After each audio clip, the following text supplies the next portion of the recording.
एक चीज मैं आप सबसे निवेदन करूंगा, अपने बच्चे को जितनी कम सुविधा आप दे सकते हो, अन्य प्रकार की पढ़ाई लिखाई की आप भरपूर सुविधा दीजिए, लेकिन इसके अलावा जितना आप उसको कम सुविधा देंगे उतना वो कठोर बनेगा, उतना वो मजबूत बनेगा और उतना ही उसके जीवन में कुछ करने की संभावना होगी।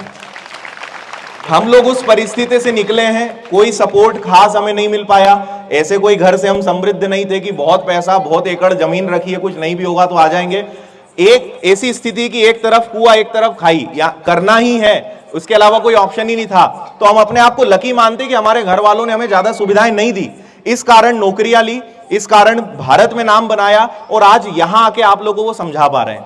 तो सुविधाओं से भागिए और आप अपने बच्चों को बेसिक सुविधा दीजिए। जितनी ज्यादा सुविधा देंगे उतना बाद में वो हमें ही रुलाने वाले हैं। ये हमारा अनुभव है, क्योंकि इंदौर में हम हर प्रकार के बच्चों को देखते हैं, हर प्रकार के बच्चे आते हैं। 100 में से 90% बच्चे जो हैं वापस घर लौटते हैं, 10% कुछ कर पाते हैं क्योंकि उनके माता पिता सुविधा उनको सारी दे रहे हैं। पढ़ाई लिखाई की जितनी सुविधा उतनी दीजिए, बाकी कोई जिद पूरी मत करिए।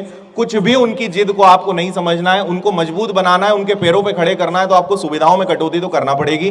क्योंकि एक चीज मैंने कहीं पढ़ी थी कि अगर आप अपने बच्चे को लायक बना देते हो तो वो 10 एकड़ को 100 एकड़ बना देगा, और अगर आपने उसको नालायक ही बने रहने दिया तो वो 10 को 0 भी कर देगा। तो अगर आप उसके लिए कुछ छोड़ के जाओगे तब भी वो तो बर्बाद कर ही देगा, और अगर उसमें ताकत होगी, वो लायक होगा, तो वो वैसे भी आगे चल के बड़ी संपत्ति खड़ी कर लेगा।